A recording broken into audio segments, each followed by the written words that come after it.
Look, the Packers are going into the Detroit Lions Ford Field for what's going to be a one hell of a football game. I think against two teams fighting for the NFC North title.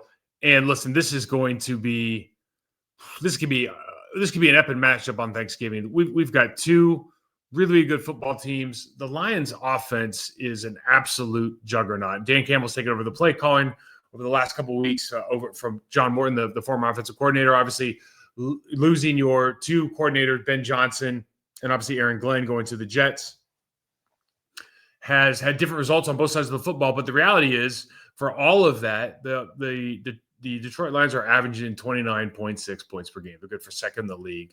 They average almost 140 yards on the ground. Jahmyr Gibbs is right now probably the premier running back in the National Football League.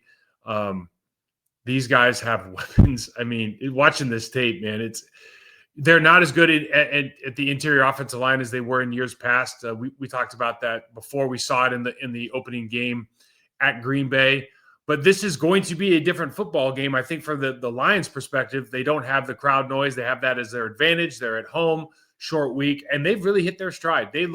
Listen, if all else fails, you just hand it to Jahmyr Gibbs and let him do the work. Because you watch the tape and you think you got it on like 1.3, 1.5 speed. This guy is absolutely electric, as are all their wide receiver weapons. Jared Goff's putting the ball on the spot. We're going to see some opportunities, I think, to get pressure on the quarterback. The problem is they run so much different stuff effectively, or they window dress as well as anybody in the National Football League, and they do so much with jumbo. They do so much out of under center. It gives them so much optionality about where to insert their tight end or what kind of look they're trying to show their defense. I just think they're really, really good.